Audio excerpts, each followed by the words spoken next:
convertible debt, misalkan nilainya 1 juta, kamu harus cari present value dari debt-nya berapa, ya, katakanlah present value dari debt-nya itu dari pokok dan bunganya Anda nilai berapa, misalkan 700.000, berarti sisanya itu yang dilempar ke nilai equity-nya, ya.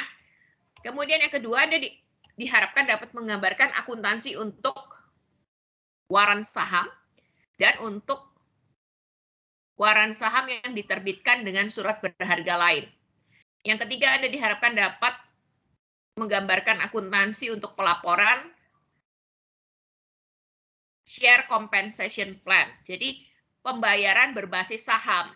Misalkan dikasih bonus dalam bentuk saham gitu ya, ada reward dibuat karyawan dalam bentuk saham. Ini biasanya disebutnya ESOP, Employee Stock Option Plan, atau istilahnya Employee Stock Ownership Plan. Karyawan boleh beli saham perusahaan tempat dia bekerja, ya, pembayaran kompensasi dalam bentuk saham.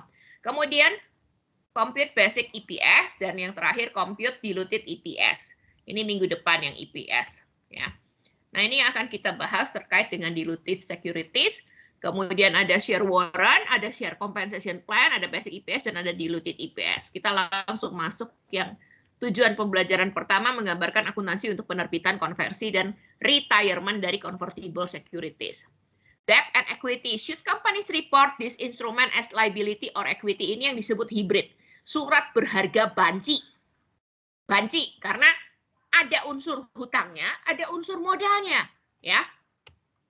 Di sini kita bicara contohnya share option, convertible securities, convertible debt, ya. Kemudian ada lagi yang disebut redeemable private share. Yang namanya saham nggak mungkin redeem, nggak mungkin ditebus, karena apa? Saham itu tidak punya masa jatuh tempo. Saham itu kenapa tidak punya masa jatuh tempo? Karena going concern, perusahaan yang menerbitkan itu asumsi dasarnya going concern. Jadi saham yang diterbitkan tidak punya masa jatuh tempo, tapi ketika ada istilah redeemable preferred stock, itu sebetulnya hutang, bukan modal. Substance over form bicara isi mengungguli bentuk. Bentuknya saham, tapi sifatnya harus redeem, harus ditebus, itu berarti hutang klasifikasinya. Ingat ya, IFRS paling benci dengan surat berharga yang banci seperti ini. Paham? Tapi manajemen senang nerbitin surat berharga banci. Ngerti nggak ini? Ceritanya kreativitasnya manajemen. Ceritanya. Kan manajemen itu kan harus berpikir kreatif. Paham ya? Jadi pada saat Anda sebagai akuntan menyajikan laporan keuangan, Anda harus tahu nanti ini akan ditempatkan ke hutang atau ke modal. Nggak boleh ada arwah gentayangan. Dulu, penyajian surat berharga yang banci-banci ini diletakkan di antara hutang dan modal. Itu namanya arwah gentayangan. Masuk hutang kagak, masuk modal kagak. Masukkan ke dalam klasifikasi di antara hutang dan modal di tengah-tengah. Itu yang disebut arwah gentayangan. IFRS sudah nggak mau lagi ada arwah gentayangan. Paham? Halo kelas? Paham Ibu, jelas. Jadi Anda harus pisahkan berapa komponen hutangnya, berapa komponen modalnya. Paham? Jelas Ibu. Paham.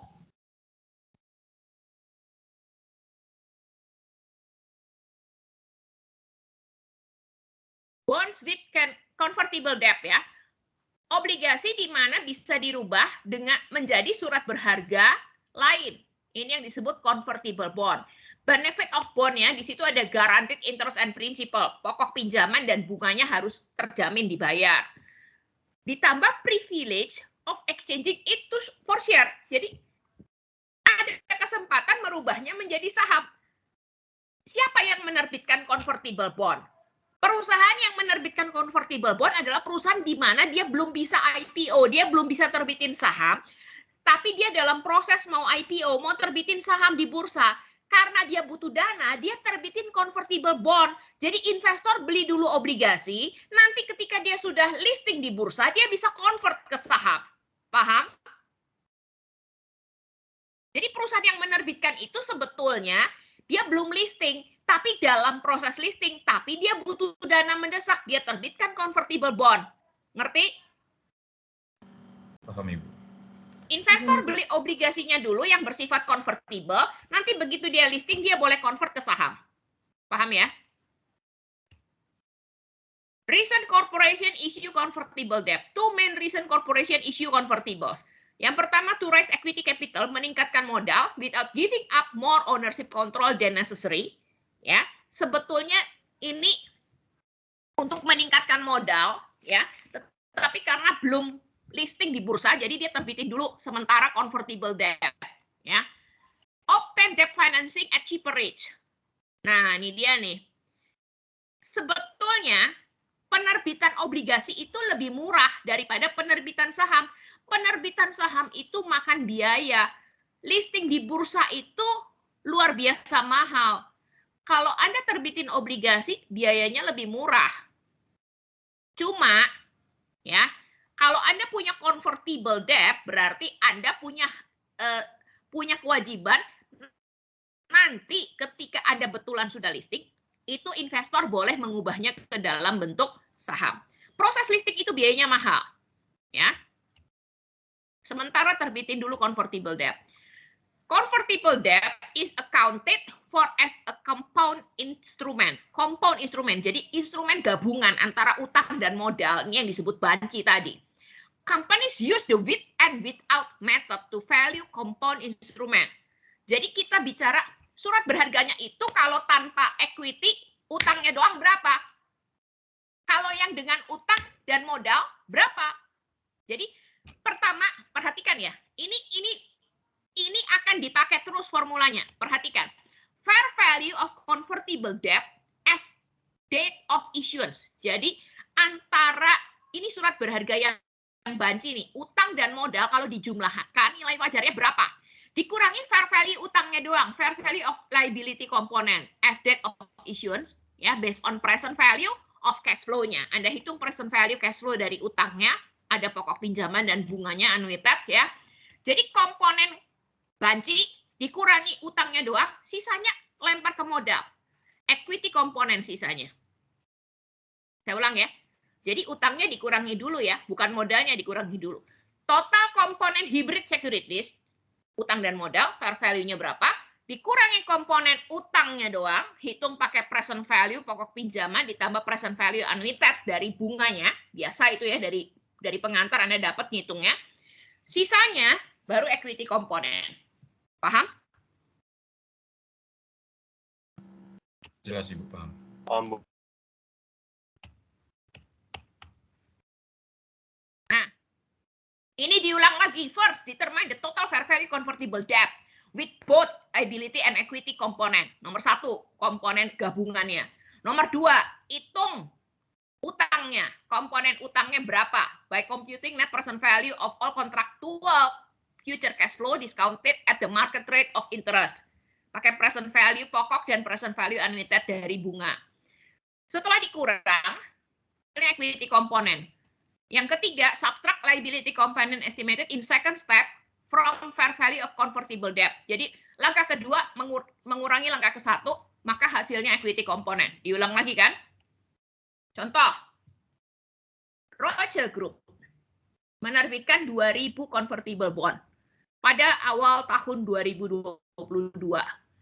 Bonds mempunyai umur 4 tahun jangka waktunya. Stated rate-nya, tingkat bunga kuponnya 6%. Diterbitkan dengan nilai wajar, nilai par, with a face value nilai parnya 1.000 euro per bond, per lembar ya. The total proceeds received from issuance of the bond, jadi kalau dihitung itu terima kasnya 2 juta. Dari mana 2 juta? 2.000 lembar, baris paling atas, dikali dengan 1.000 euro per lembar. Berarti 2 juta kan terima duitnya? Paham kelas? Paham, Bu. Bunga dibayar tahunan, tiap 31 Desember. Setiap obligasi bisa dikonversi, setiap lembar obligasi ya, ini ada 2.000 lembar. Bisa dikonversi ke 250 lembar saham biasa. Yang nominalnya 1. Coba Anda bayangkan, kalau 2.000 lembar, 1 lembarnya bisa dikonversi jadi 250 lembar saham biasa yang nominalnya 1. Jadi 2.000 lembar bisa jadi berapa lembar saham biasa? 2.000 lembar obligasi bisa jadi berapa lembar saham biasa?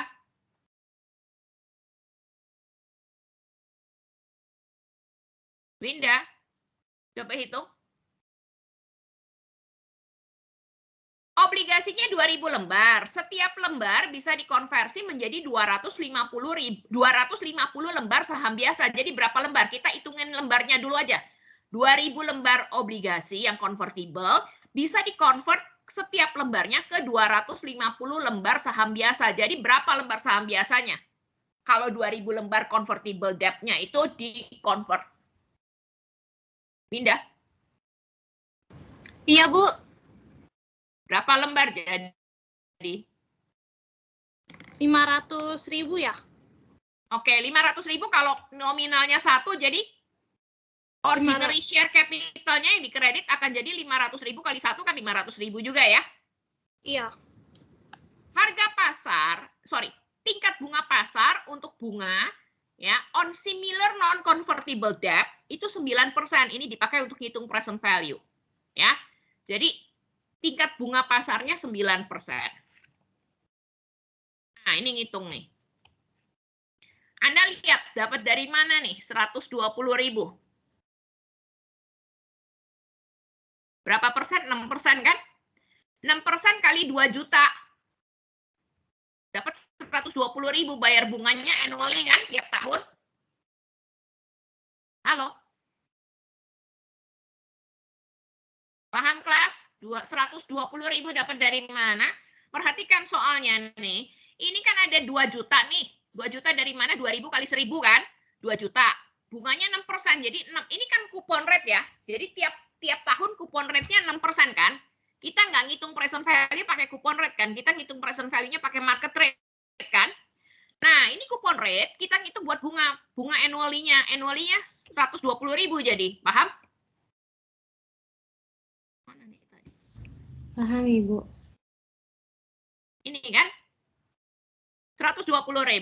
Jadi, perhatikan kita ngitung present value dari pokok pinjaman dari 2 juta kali 0,704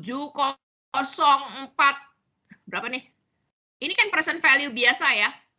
N-nya 4 tahun, I-nya 9%. Nah, ini pakai market rate 9%-nya. Present value pokoknya dapat 1.400.000 berapa nih gedein lagi? 1 juta, saya nggak kelihatan kecil-kecil ya. Ini present value pokok, kemudian di baris bawahnya ini anuitat dari 120.000. Anuitatnya 1 per 1 plus I, 1 min 1 per 1 plus I pangkat N per I. Ya, dapat di total ini liability component. Jadi, kalau fair value convertible gabungannya ini 2 juta, liability komponennya dapat 1.800.000 berapa ini? Sisanya equity komponen. Paham?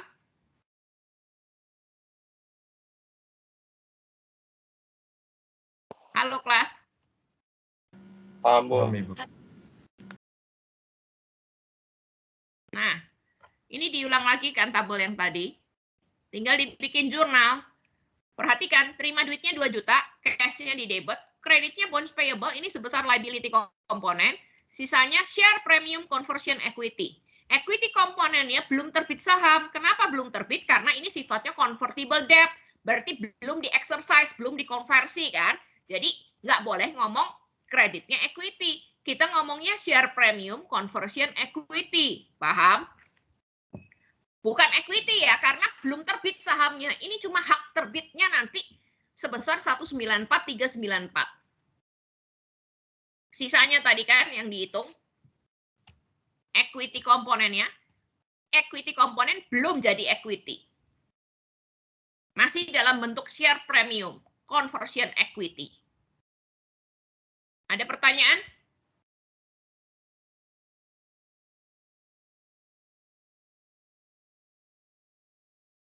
Belum ada, Ibu. Oke, saya lanjut. Settlement of convertible bond, repurchase at maturity.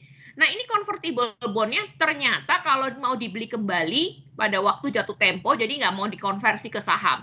If the bonds are not converted at maturity, tidak dikonversi ke saham, ya pada saat jatuh tempo, Rocha makes the following entry to pay convertible debt. Perhatikan ya, waktu akhir umur manfaatnya itu convertible debt tidak dikonversi ke saham, ya berarti kan dilunasi.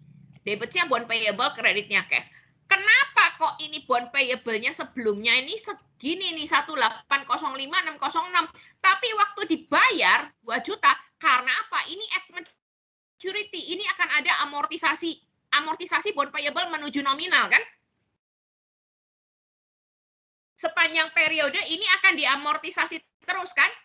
1805606 menuju pada saat jatuh tempo dilunasi. Ini seperti obligasi biasa berarti. Ya. The amount originally allocated to equity yang tadinya kita masuk ke share premium conversion equity itu boleh saja tetap masuk ke akun share premium conversion equity atau ditransfer ke share premium ordinary account. Paham? Terserah. Either remains tetap di dalam akun ini share premium conversion equity or transfer ke dalam share premium ordinary account. Kalau ditransfer ya di jurnal, debitnya share premium conversion equity, kreditnya share premium ordinary share. 194384. Paham?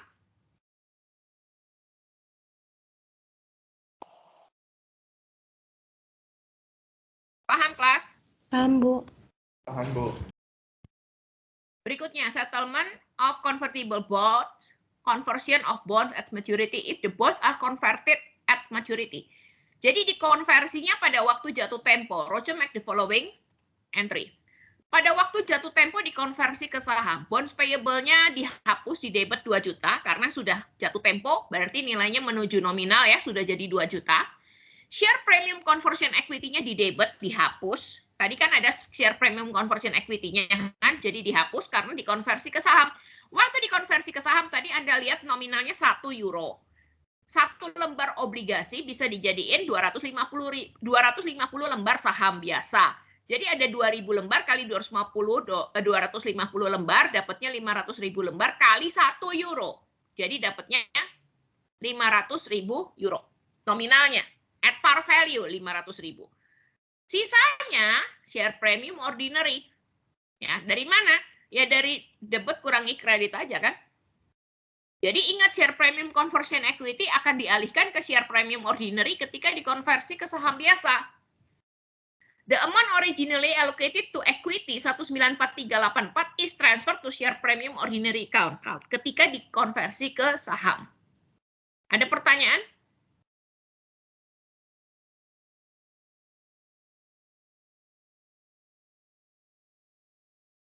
Ada yang mau ditanyakan kelas? Belum ada, Ibu. Nah, ini tabel amortisasinya. Perhatikan, tadi kan saya katakan waktu terbit sekian, tapi waktu dilunasi sekian, 2 juta. Karena kan menuju nominal, berarti ini ada amortisasinya. Bagaimana kalau Rosa convert bonds into ordinary share, tapi tidak pada maturity, tetapi pada 31 Desember 2023. Perhatikan nih yang merah, baris merah. Dikonversi 31 Desember 2023. Ketika carrying amount-nya sekian. Ya, perhatikan baik-baik apa yang harus Anda jurnal.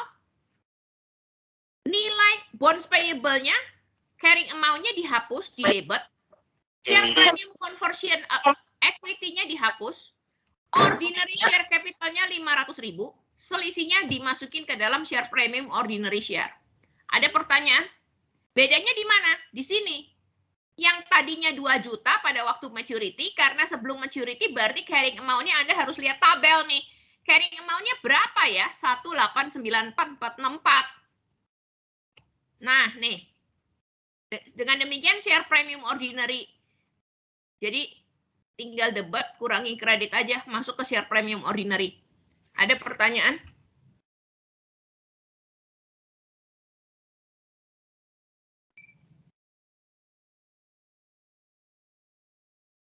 Ada pertanyaan? Belum ada, Bu. Ada, Bu.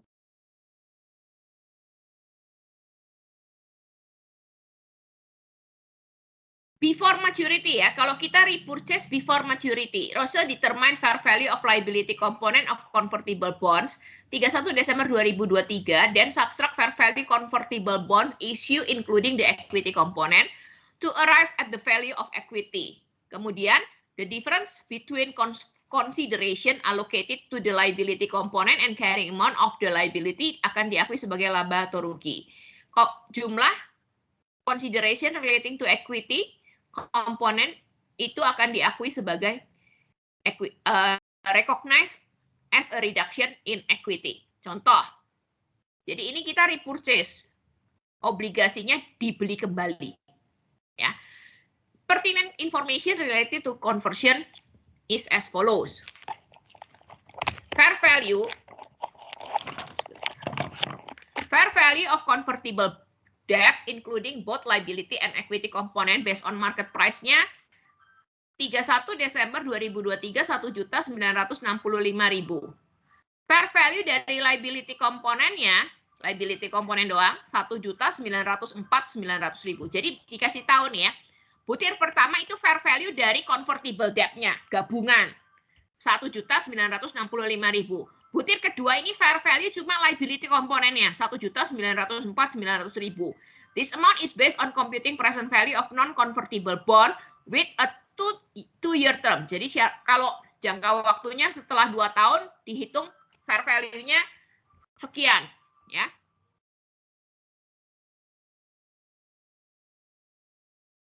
Anda lihat itu tinggal dikurangi, Anda hitung laba atau ruginya berapa.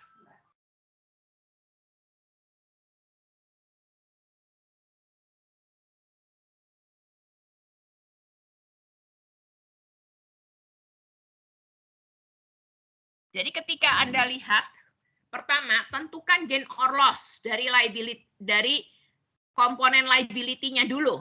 Komponen liability-nya katanya present value-nya 1.904.900 dari butir 2 tadi, ya 1.904.900. Carrying value dari liability komponen, lihat tabel 1894. Mana nih tabel? Nah, 1894464 ini carrying value. Tadi carrying value-nya ini, fair value-nya 1.904.900. Selisihnya, perhatikan ya, ini ada loss.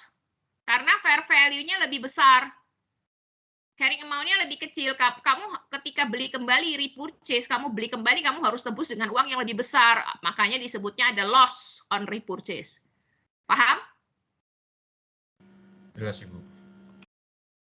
Ini baru ngitung loss on repurchase dari liability. Sekarang kita lihat komponen convertible-nya. With equity, totalnya fair value-nya 1 juta, butir 1 tadi, 1.965.000. Ya, fair value komponennya utangnya 1904. Jadi fair value kurang fair value. Fair value gabungan kurang fair value utang. Ini berarti fair value dari equity komponennya 60.100, ya. Yang harus di jurnal, perhatikan. Kita tebus dengan fair value convertible debt-nya, kas-nya 1.965.000 ini dari butir 1 nih. 1.695.000 itu kas yang keluar, kredit, ya. Debitnya apa? Carrying value-nya obligasi dihapus. Share premium conversion equity-nya yang dihapus 60.100. Kenapa 60.100? Karena nggak semuanya. Karena apa namanya ini ditebusnya sebelum maturity, before maturity. Ada loss on repurchase-nya 10.436. Paham? Ada pertanyaan? Jadi angka-angka ini kamu akan debat nih, karena loss jadi di debat. Share premium conversion equity-nya kamu lihat dari sini. Ya. Karena before maturity berarti belum komplit kan. Jadi share premium conversion equity-nya di debitnya cuma 60.100. Ada pertanyaan?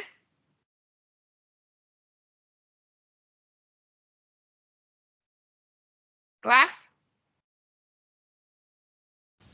Belum, Bu. Belum ada, Bu. Convertible debt in this conversion. Issuer wishes to encourage prompt conversion. Issuer offers additional consideration called sweetener to induce conversion. Jadi si penerbit itu kasih pemanis supaya si investor mau mengkonversi obligasinya menjadi saham. Bisa begitu? Bisa, kalau memang perusahaan yang menerbitkan convertible debt ingin supaya investornya convert ke saham, dikasih sweetener, pemanis, iming-iming. Sweetener is an expense of current period. Buat si penerbit convertible debt, ketika dia memberikan pemanis buat investor, maka pemanis itu akan menjadi beban buat si penerbit. Ya, beban kapan? Beban periode ini. Contoh, Haloid Incorporation has outstanding 1 juta par value convertible debentures convertible into 100.000 ordinary share. Jadi dia punya convertible debt-nya 1 juta. Sebentar.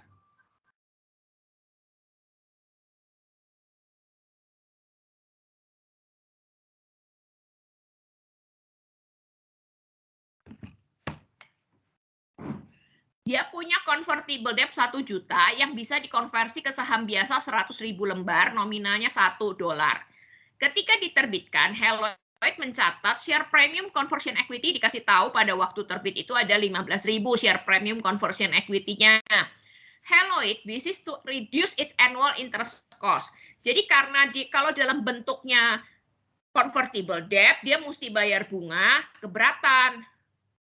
Mau mengurangi annual interest cost-nya, maka dia ingin supaya investornya convert ke saham. Haloid agrees to pay the holder of its convertible debentures an additional 80.000 if they will convert. Dikasih iming-iming sweetenernya, investor kalau kamu convert ke saham, saya kasih 80.000. Berarti 80.000 itu yang disebut sweetener. Paham? Ibu, jadi sweetener itu ini ya, Bu? Expense. Oh iya, expense. Karena Jadi supaya investor itu, supaya bondholder itu mau mengubah bond mereka menjadi saham. Ya. Seperti itu. Oke, baik. Ya. Terima kasih. Jadi jurnalnya, ini sebetulnya 2 jurnal digabung jadi 1. Jurnal pertama itu conversion expense pada cash 80.000. Ini bisa dipisah nih ya. Kan tadi sweetenernya 80.000 kan, ketika dikonversi, Anda mengakui itu sweetenernya sebagai expense. Jadi conversion expense pada cash 80.000. Itu sebetulnya jurnal kedua, karena Anda harus konversi dulu baru kasih sweetener kan. Nah, jurnal utamanya ini waktu dia konversi ke saham. Dia punya obligasi 1 juta. Dikonversi ke, perhatikan soalnya. 1 juta dikonversi ke 100.000 lembar saham biasa kali $1, berarti 100.000 saham biasa nominalnya kan. Ya. 1 juta bonds payable di debit, share capital ordinary-nya 100.000. Nah, tadi dibilangnya pada waktu itu pertama kali bonds payable terbit ada share premium conversion equity 15.000, dikasih tahu di soal. Itu dihapus nih, waktu dikonversi ke saham dihapus. Debit share premium conversion equity 15.000. Nah, selisihnya masuk share premium ordinary. Paham? 915.000 itu selisih debit kreditnya aja. Ada pertanyaan?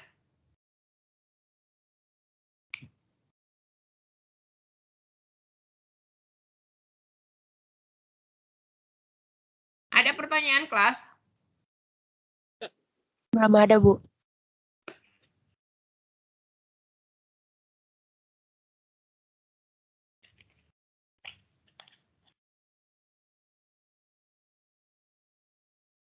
Convertible preference share include an option for the holder to convert preference share into fixed number of ordinary share. Jadi, saham preference juga bisa dikonversi ke saham biasa. Convertible preference share are reported as part of equity. Saham preference yang bisa dikonversi ke saham biasa tetap sebagai komponen equity. When preference shares are converted or repurchased, there is no gain or loss recognized. Perhatikan, transaksi modal tidak pernah diakui laba atau rugi. Transaksi modal nggak pernah masuk laba rugi. Transaksi modal larinya ke share premium. Ya. Contoh, Morse AG menerbitkan 1.000 convertible preferred share. Kalau tadi convertible debt sebelumnya, sekarang convertible preferred share. Bentuknya sudah modal, tapi bisa dikonversi ke saham biasa. Sudah modal, cuma ini bentuknya saham preference yang bisa dikonversi ke saham biasa. have a par value 1 euro per share. The shares were issued at the price 200 euro per lembar. Ya. Jurnal untuk mencatat transaksi ini. Perhatikan, ini waktu terbitnya saham preferennya. Ya, cash-nya 1000 lembar kali 200 karena diterbitkan dengan harga 200 jadi 200.000. Share capital preferred share-nya 1000 lembar kali 1 par value-nya jadi 1000 euro. Selisihnya share premium conversion equity-nya 199.000 euro. Ada pertanyaan?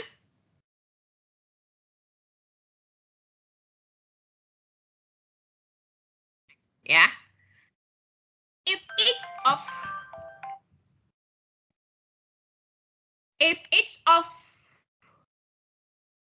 each share is subsequently converted into 25 each ordinary share, jadi setiap lembar saham preferen bisa dikonversi menjadi 25 lembar saham biasa yang nominalnya 2. Nilai wajarnya ada 410.000, maka jurnal untuk mencatat conversion ini adalah, perhatikan baik-baik jurnalnya, saham preferen dan share premium conversion equity-nya ini di debit semua, dihapus, karena sebelumnya di kredit ya, 1000 sama 199.000, ketika dikonversi di debit semua ya, 1000 dan 199.000-nya dihapus. Terbitnya jadi apa? Saham biasa. Saham biasanya ada berapa? Ada 25, kalau satu lembar saham preferen jadi 25 saham biasa, berarti 1000 kali 25 kan? Jadi 25.000. Kali nominalnya 50.000, jadi legal capitalnya. Share capital ordinary-nya. Sisanya share premiumnya. Ada pertanyaan?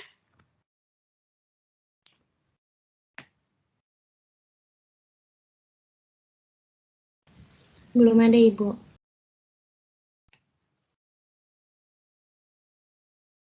If the convertible preference share are repurchased. Nah, dibeli kembali.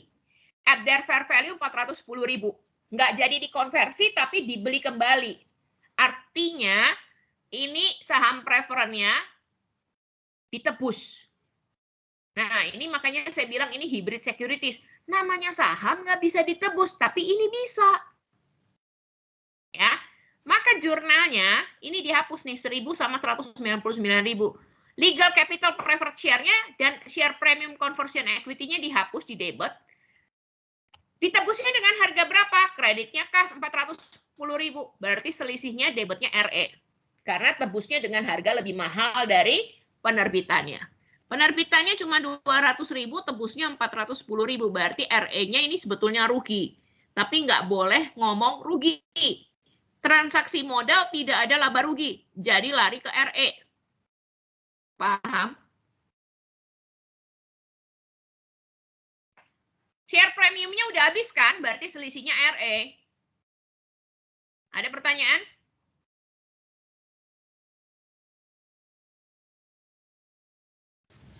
Belum ada, Ibu.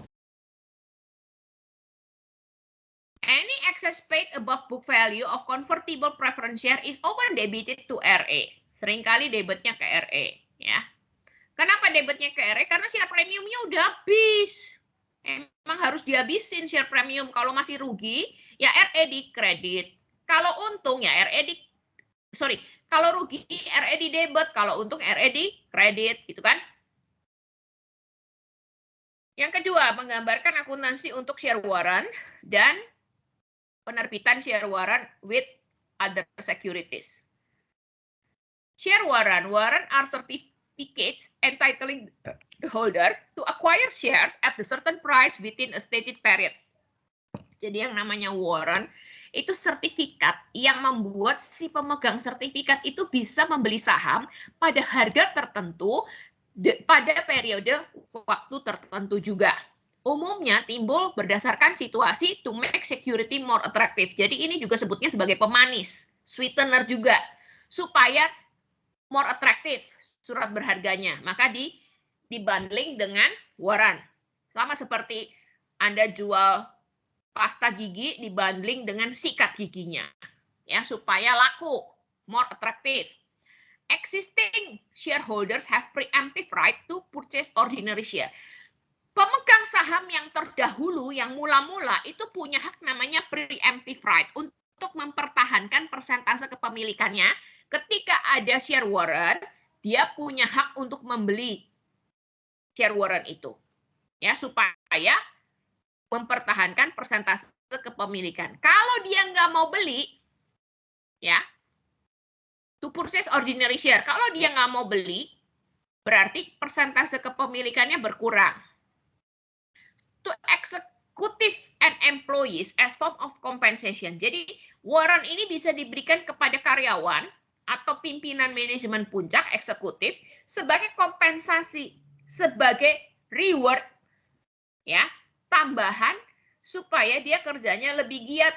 Kalau karyawan beli saham perusahaan tempat dia bekerja, maka dia akan lebih giat lagi kerjanya. Tidak perlu dimotivasi, akan termotivasi sendiri untuk bekerja giat. Share warrant issued with other securities. Warrant issued with other securities are basically long-term option to buy ordinary share at a fixed price. Ya, opsi jangka panjang untuk membeli saham biasa dengan harga yang sudah ditentukan. Umumnya, life of warrants is 5 years. Jangka waktu warrant umumnya 5 tahun. Occasionally bisa 10 tahun. Company should use the with and without method to allocate proceeds between the two component. Contoh, Siemens AG menerbitkan obligasi detachable 5-year warrant. Jadi obligasinya di-detach, dibarengi atau dibundling, di-detach 5 tahun warrant. Ya. Warrant yang jangka waktunya 5 tahun. Diasumsikan 5-year warrant provide the option to buy one ordinary share par value-nya 5 dengan harga 25. Nah, jadi ini 25 menggiurkan nggak? Kita lihat harga pasarnya. Ternyata dikasih tahu harga pasarnya 30. Kalau bisa beli dengan harga 25, sekalipun par value-nya 5, itu menggiurkan dong karena harga pasarnya 30.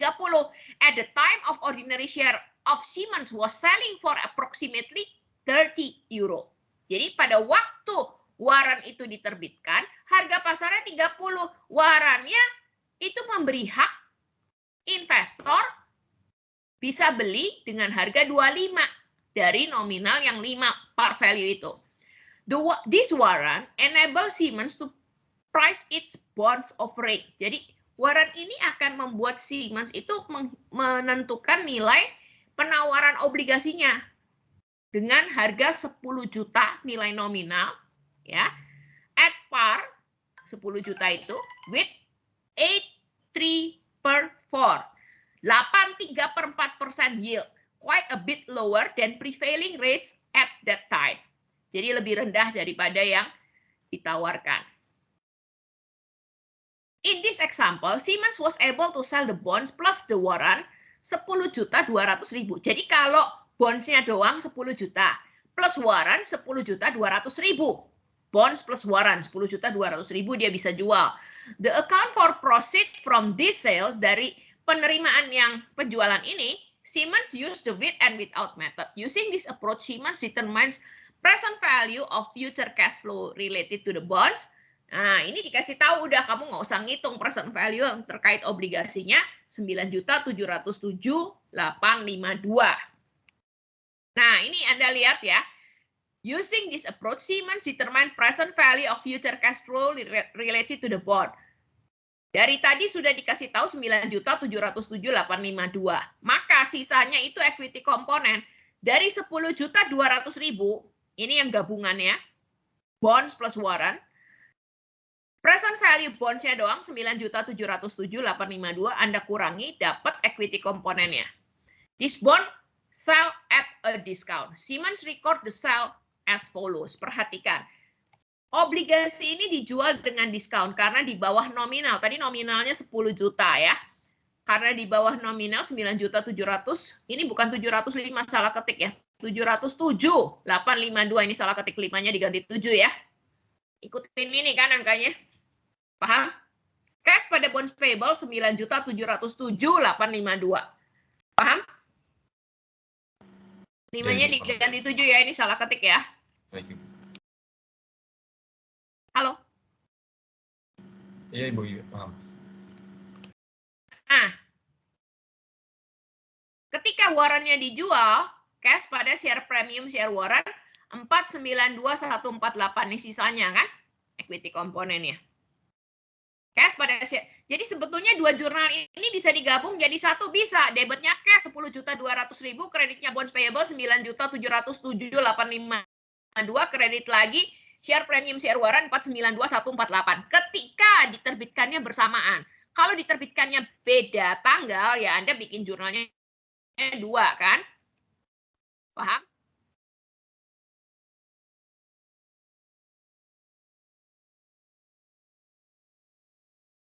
Ada pertanyaan sampai di sini?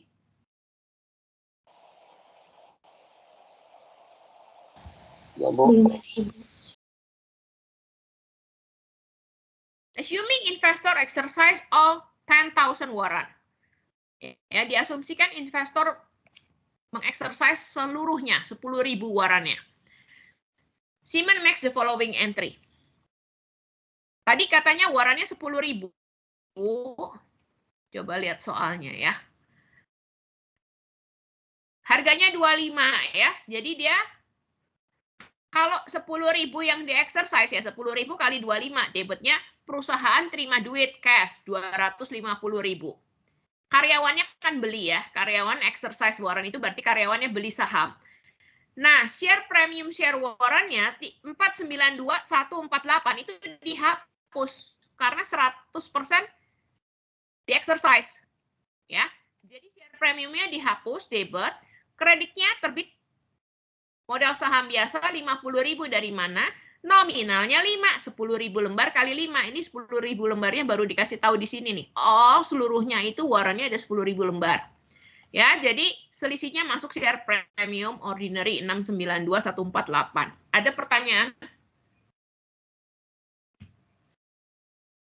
Ini kalau kamu nggak latihan, saya jamin ujian nggak bisa aja. Kamu harus peka ini nilainya.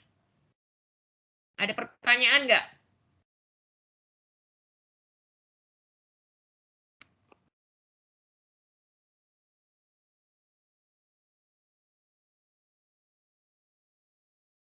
Ada pertanyaan kelas? Belum ada, Ibu. Lanjut lagi. Share warrant. Right to subscribe to additional shares. Share right, existing stockholders have the right, preemptive right to purchase newly issued shares in proportion of their holding. Jadi untuk mempertahankan persentase kepemilikan. Price is normally less than current market value. Jadi investor terdahulu itu punya hak untuk mempertahankan persentase kepemilikan dengan membeli saham yang baru akan diterbitkan, pasti harganya lebih murah daripada market price-nya. Companies make only a memorandum entry. Karena persentase kepemilikannya investor tidak berubah, perusahaan investor itu ketika dia beli saham, ya kasnya keluar memang buat investor, tetapi buat apa namanya, perusahaan yang menerbitkan, sekalipun kalau kaitannya sama kas yang ada itu pasti di jurnal. Kalau kasnya betul-betul keluar atau masuk ya buat perusahaan yang invest atau yang perusahaan yang menerbitkan. Tetapi untuk komposisi modalnya itu cuma cukup diterbitkan memo karena persentase kepemilikannya tidak berubah. Kalau dia beli ada keluar masuk kas, berubah. Ada jurnal, kasnya yang berubah. Ya. Tapi terkait dengan komponen modalnya, persentase kepemilikannya tidak berubah. Yang ketiga, menggambarkan akuntansi untuk pelaporan share compensation plan. Nah, ini kita bicara ESOP, Employee Stock Option atau Stock Ownership Plan. Share option gives key employees option to purchase ordinary share at a given price over extended period of time. Memberikan hak kepada karyawan kunci. Key employee itu karyawan. Jadi begini, yang namanya hak membeli saham perusahaan tempat bekerja itu tergantung perusahaannya. Bisa dipilih karyawan-karyawan kunci saja yang berhak atau bisa semua karyawan. Termasuk office boy pun bisa beli saham perusahaan tempat dia bekerja. Ya, jadi tergantung perusahaannya. Kalau dia berupa kompensasi berarti hanya karyawan kunci yang berhak. Ya. gives key employees option to purchase ordinary share at a given price over extended period of time. Executive compensation program are ones that base compensation of performance berdasarkan kinerja eksekutif atau manajer tersebut, memotivasi karyawan, help retain executive and recruit new talent. Jadi mempertahankan supaya eksekutif atau manajemennya itu tetap bertahan di kerja perusahaan itu, ya, atau rekrut talenta manajer-manajer muda yang punya talenta supaya mengikat mereka bekerja di perusahaan itu, tidak lompat ke perusahaan lain. Maximize employees after tax benefit and minimize employer after tax cost. Jadi buat karyawan dan buat perusahaan ini ada manfaatnya juga. Buat karyawan memaksimumkan after tax benefit-nya, tapi buat perusahaan meminimumkan after tax cost-nya. Yang kelima, menggunakan performance criteria over which employee has control. Jadi tergantung nih, yang boleh beli saham itu yang performance-nya bagus-bagus aja, atau yang jelek juga boleh beli saham. Itu semua tergantung kebijakan perusahaan sebetulnya, ya, pada waktu menerbitkan saham untuk karyawan. International Accounting Standard Board guidelines require companies to recognize compensation cost using fair value method. Jadi dia pakai fair value method. Under the fair value method, companies use acceptable option pricing model to value the option at the date of grant. Ya. Jadi pakai option pricing model untuk menilai opsi pada tanggal diberikan compensation plan-nya. Share option plan, pengakuannya, ada dua accounting issue. Yang pertama, how to determine compensation expense. Bagaimana sih menentukan compensation expense ya? Nah, kalau di soal mah udah dikasih tahu, tinggal kamu hitung aja. Dialokasikan ke berapa tahun. Yang kedua, over what periods to allocate compensation expense. Ya, kita alokasikan ke berapa tahun ini. Nah, itu sebetulnya buat manajemen itu jadi pertimbangan. Ini karyawannya loyal atau enggak? Setia enggak ya kerja di perusahaan ini? Mau dikasih compensation expense selama berapa lama? Ya, itu semua jadi pertimbangan buat manajemen. Untuk menentukan beban, companies compute total compensation expense based on fair value of the option expected to vest on the date they grant the option to the employees in example grant date. Jadi disebutnya itu sebagai grant date. Allocating compensation expense, recognize compensation expense in the period which employees perform the service. Ini disebutnya service period. Contoh, kita lihat di sini. 1 November 2021, the shareholders of Chen Limited approved a plan that grants the company 5 executive option to purchase 2.000 lembar. Setiap orang berhak beli 2.000 lembar dari saham biasanya perusahaan yang nominalnya 100 yen ya per lembar. Jadi karyawannya eksekutifnya ada 5 orang. Setiap orang berhak beli 2.000 lembar yang nominalnya 100. 2.000 lembar saham biasa yang nominalnya 100. The company grants the option 1 Januari 2022. The executive may exercise the option at any time within the next 10 years. Jadi ini 5 orang eksekutif ini berhak mengexercise ya sepanjang 10 tahun ke depan. The option price per share 6.000 euro. Harga opsinya 6.000 euro per share. And the market price of the share at the date of grant, harga pasarnya 7.000. Sorry, bukan euro, yen ya. 7.000 yen per lembar. Under the fair value method, the company computes total compensation expense by applying an acceptable fair value option pricing model, such as Black-Scholes option pricing model. To keep this illustration simple, udah langsung dikasih tahu, we assume that fair value option pricing model change total compensation expense-nya 22 juta. Jadi compensation expense-nya berapa? 22 juta. Assume that the expected period of benefit 2 years. Jadi langsung dialokasikan ke 2 tahun. 22 juta dialokasikan ke 2 tahun, jadi setahunnya 11 juta ya. Starting with the grant date. Chen would record the transaction related to this option, ya, compensation expense-nya ini dipecah 2. 31 Desember 2022, 11 juta. 31 Desember 2023 juga 11 juta. Dari mana? 22 juta dibagi 2 tahun. Karena disebutnya di sini expected period benefit-nya 2 tahun. Debitnya compensation expense pada share premium, share option. Ini belum bicara eksekutifnya mengexercise. Ini baru bicara penawarannya perusahaan. Ketika ada rencana memberikan saham buat karyawan, ini karyawannya belum beli nih, karyawannya belum mengexercise. Ini baru bicara penawarannya perusahaan.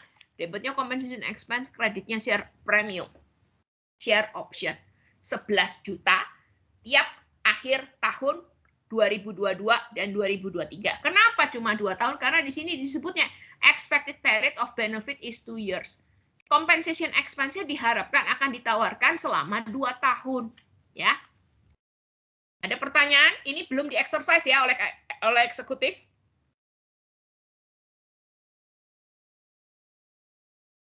Ada pertanyaan? Belum, Ibu.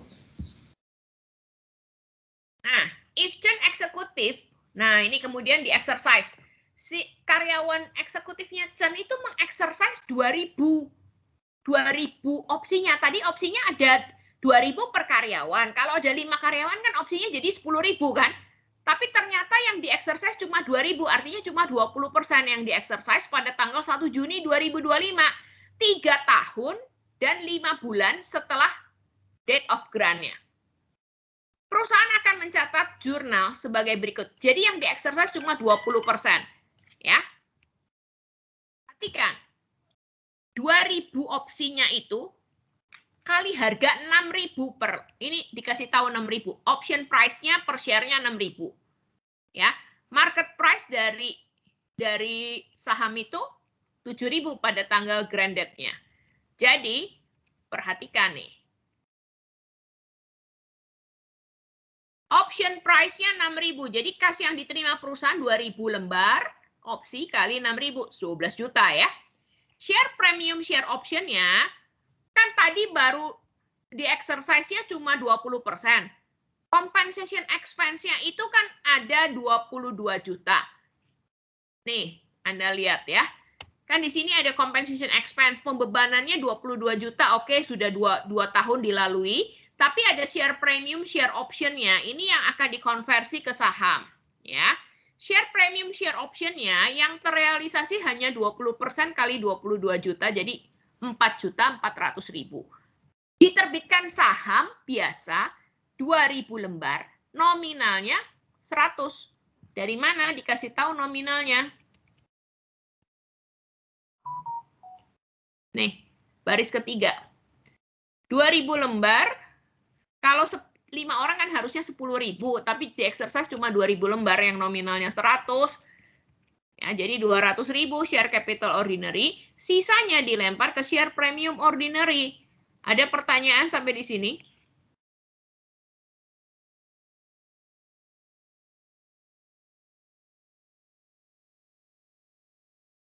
Ada yang mau bertanya?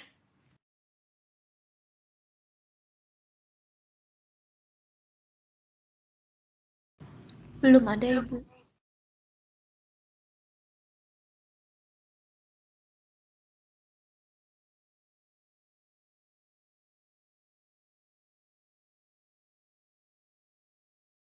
If change executive fail to exercise the remaining share option before the expiration date, the company records the following the date of expiration.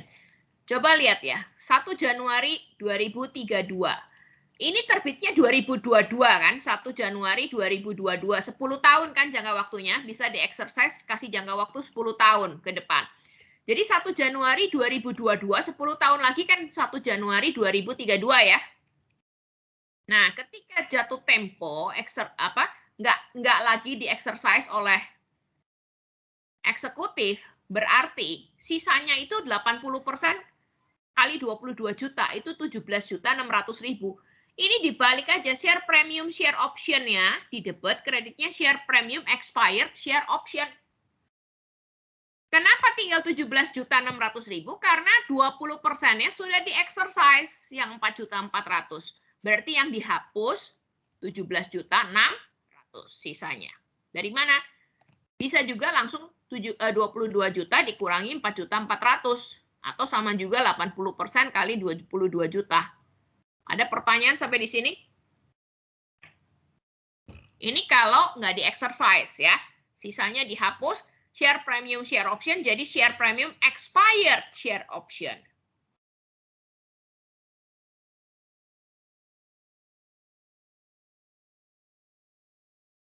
Ada yang mau bertanya?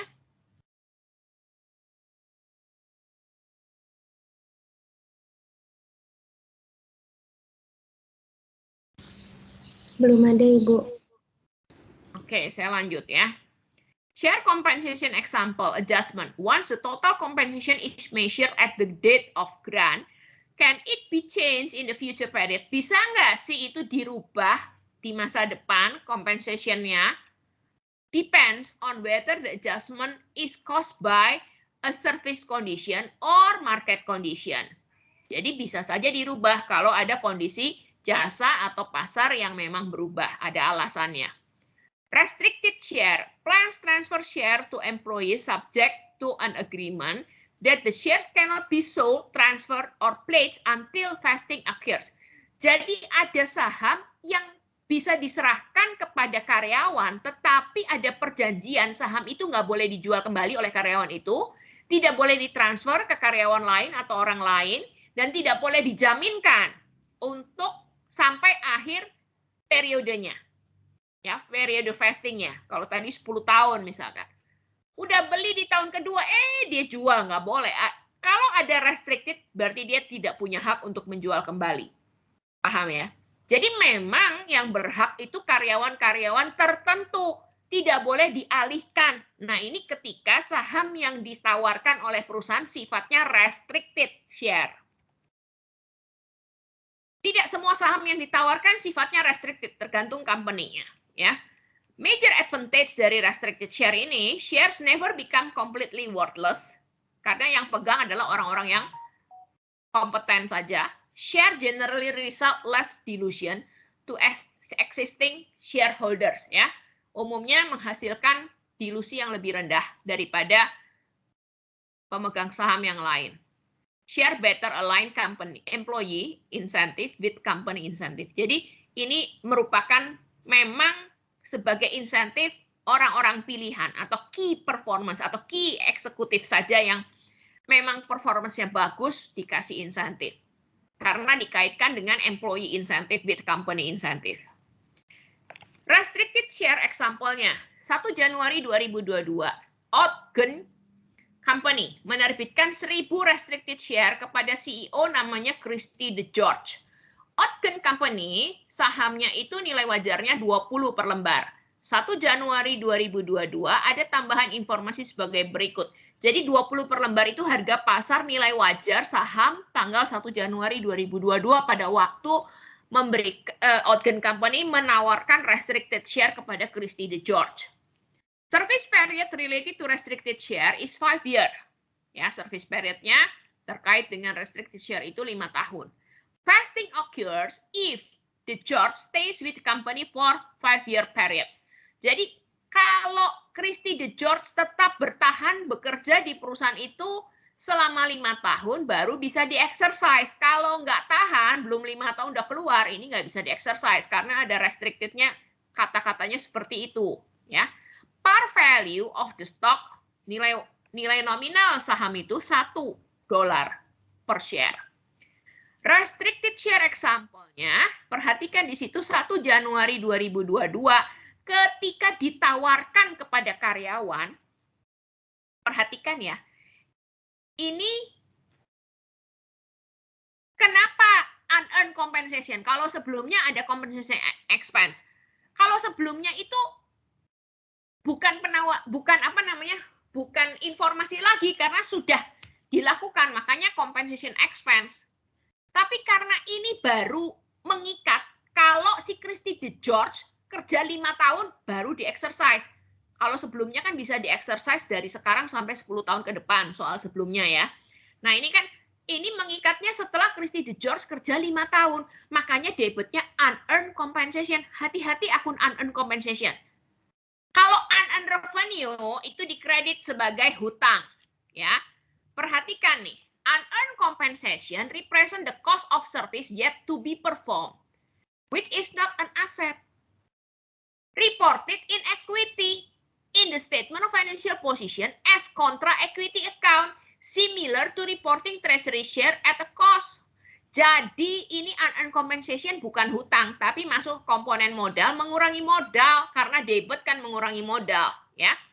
Jadi ketika ada pengumuman kan belum di-exercise, tunggu 5 tahun Christy DeGeorge kerja baru bisa di-exercise. Karena tunggu 5 tahun, jadi debitnya bukan compensation expense, tetapi unearned compensation. Kreditnya share capital ordinary 1000 lembar kali 1. Dari mana? Ini nominalnya dikasih tahu 1 kan? Butir ketiga. Ditawarkinnya 1000 lembar, jadi 1000 kali 1.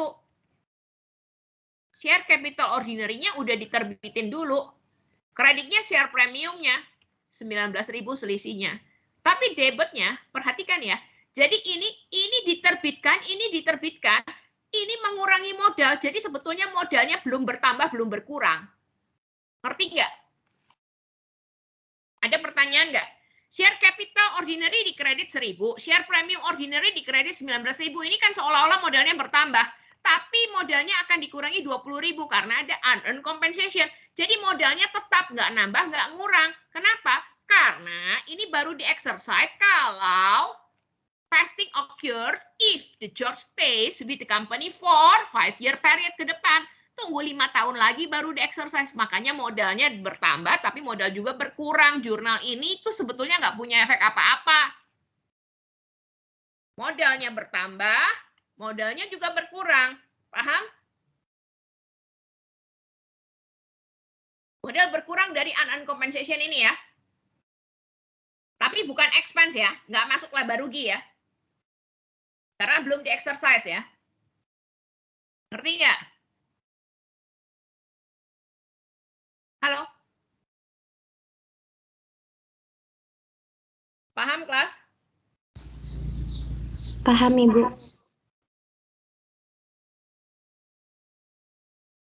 Lanjut, Ogden record compensation expense 31 Desember 2022.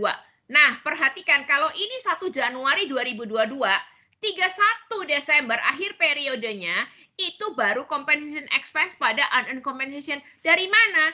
Karena dibagi 5. 20.000 ini akan di-exercise sepanjang 5 tahun. Artinya kayak tadi 22 juta dalam 2 tahun. Berarti dipecah 2, 11 jutaan kan compensation expense-nya. Nah, akhir tahun baru jadi compensation expense-nya 4.000. Dari mana 4.000? Berapa tadi? 20.000 dibagi 5. Compensation expense pada unearned compensation 4.000. Paham? Ini jadi beban dulu buat perusahaan, di split. Nanti pada waktu di exercise akhir tahun 5. Soalnya bilang begitu kan? Ternyata, assume that Christy DeGeorge lived on February 3, 2024 before an expense has been recorded during 2024. The entry to record forfeitures is as follows. Si Christy nggak tahan kerja di perusahaan itu, dia keluar. Dia keluar sebelum 5 tahun. Jadi tahun 2024, coba perhatikan dia kerja berapa lama. Ini dia baru masuk kerja 2022. Dia keluar 1 Januari 2022 dia masuk. Ditawarin. Dia keluar 3 Februari 2024. Di tahun 2024 belum akhir tahun ya. Jadi tahun 2004 belum ada compensation expense yang di jurnal. Jadi compensation expense yang sudah di jurnal akhir tahun 2022 4.000, akhir tahun 2023 4.000. Berarti compensation expense-nya yang harus dihapus 8.000 karena sudah pernah di jurnal debitnya 4.000-an 2 kali kan. Akhir tahun 2022 dan akhir tahun 2023. Berarti pada waktu si Christy DeGeorge keluar dari perusahaan itu, compensation expense yang dikredit harus dihapus adalah 8.000. Lalu unearned compensation expense yang semula di debit yang belum jadi compensation expense itu berarti 12.000 sisanya kan. Ini kan di total 20.000 harusnya kan. Nah, share ordinary-nya dihapus 1.000, share premiumnya juga dihapus. Ini berarti ngapus semuanya. Kenapa? Karena Christy DeGeorge-nya leave, pergi, keluar dari perusahaan itu. Paham? Ada pertanyaan nggak ini? Anda harus paham ya soalnya supaya Anda bisa bikin jurnal. Ngerti? Ngerti, Ibu. Ngerti, Bu.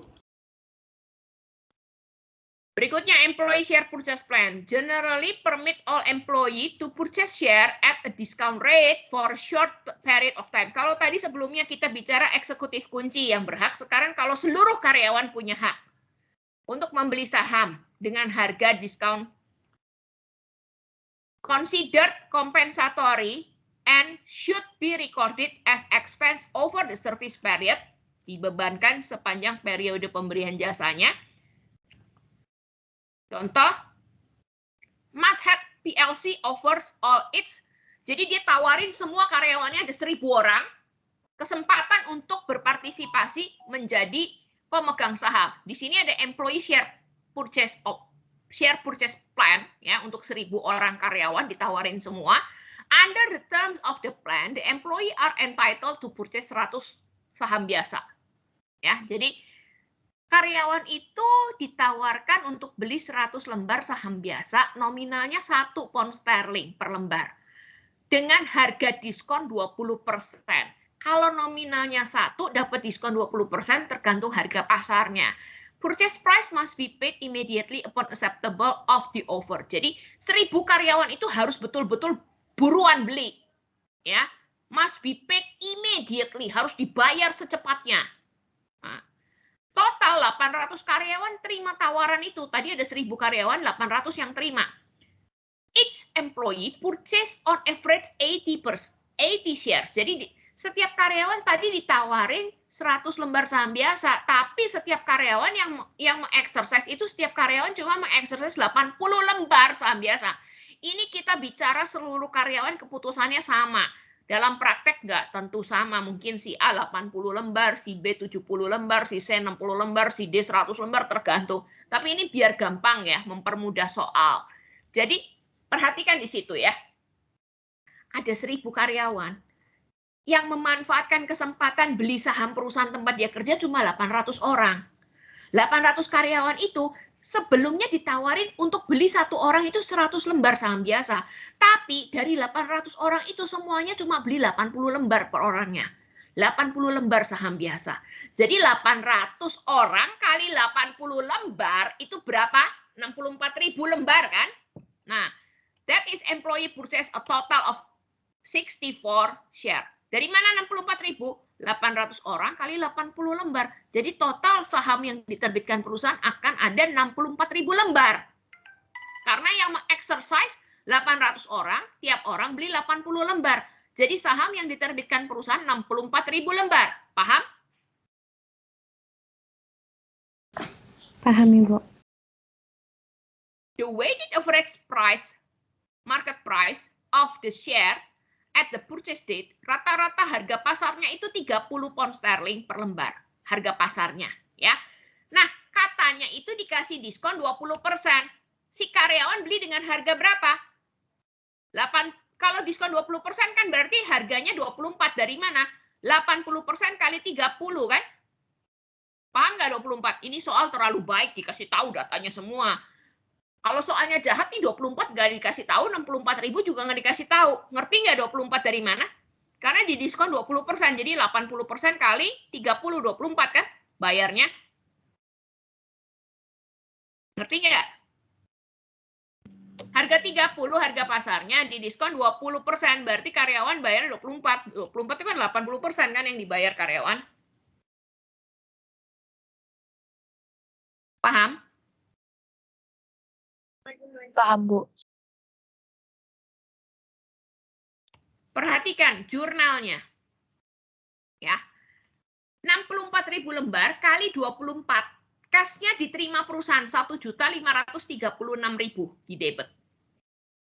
Compensation expense-nya, perhatikan, kalau harga pasarnya 30, karyawan bayar 24, berarti perusahaan harus tanggung sebagai compensation expense, kalikan 64.000 lembar, 384.000 perusahaan harus tanggung jadi beban compensation expense. Paham? Share capital ordinary terbitnya 64.000, nominalnya 1, jadi 64.000 dikredit, sisanya masuk share premium ordinary. Ada pertanyaan?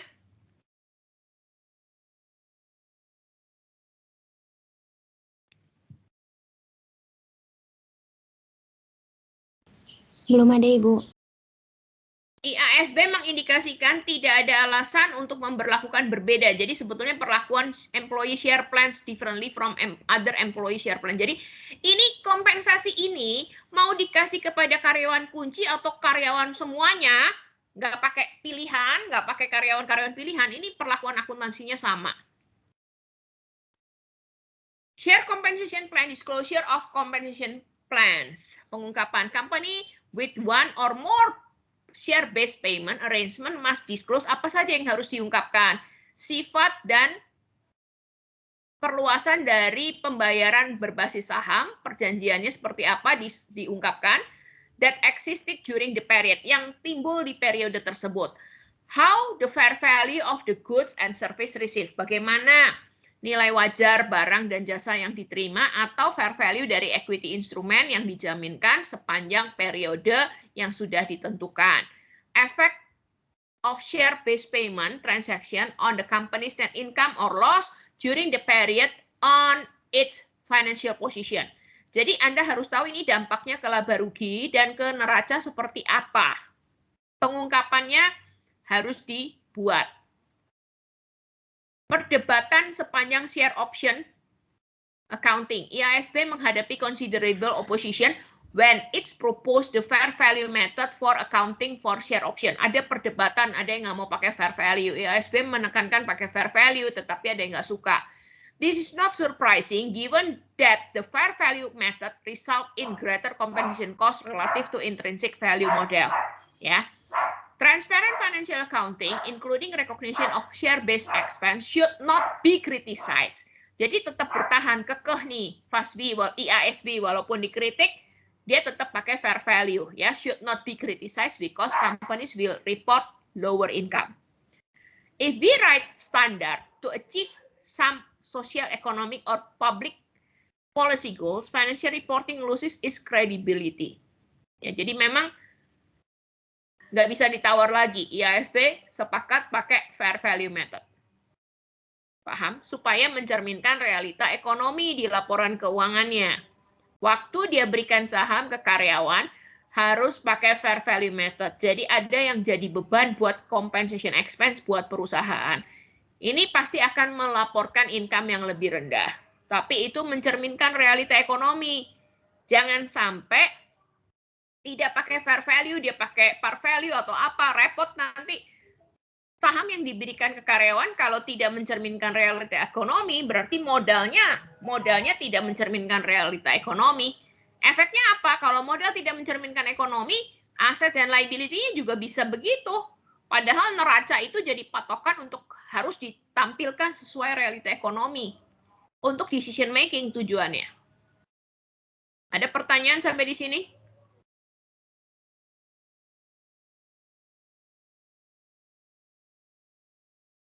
Ada yang mau ditanya? Ini minggu depan ya. Compute Basic EPS minggu depan. Kalau nggak ada pertanyaan, kita akan quiz. Anda buat segera. Halo kelas. Ya, Ibu. Baik, Bu.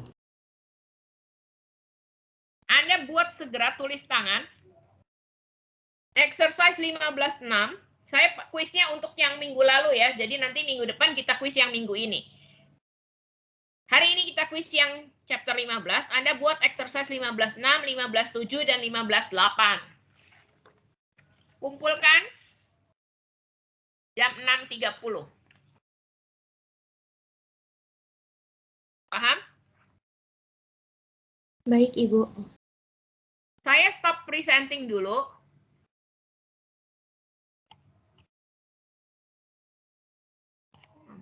Oke. Ini via MS Team harusnya saya bisa buat assignment.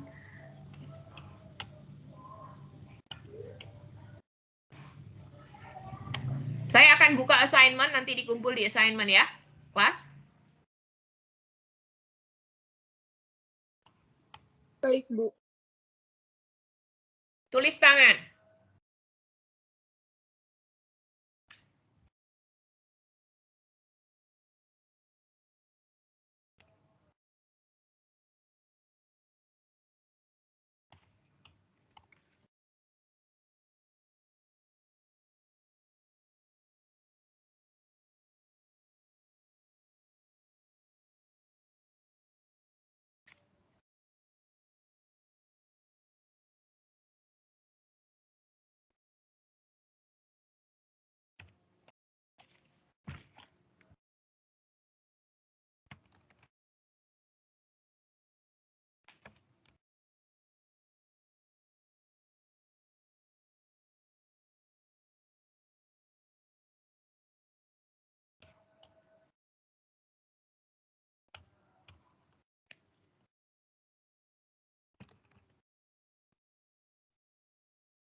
Kelas sudah tampil?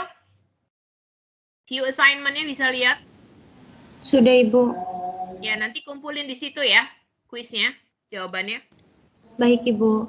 Tulis tangan di foto, upload ke view assignment MS Team ini ya. Paham, Baik. Mas?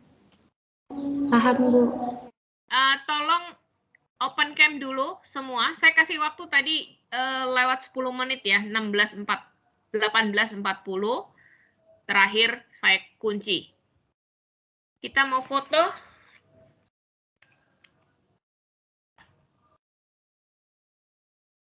Tolong dibuka kameranya semua.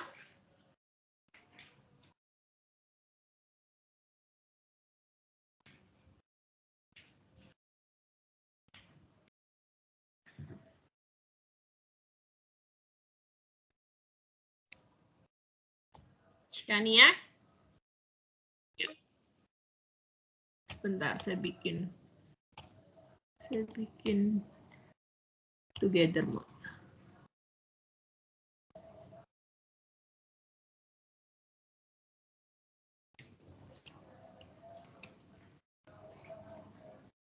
Ini jumlahnya kok tinggal 51 ya?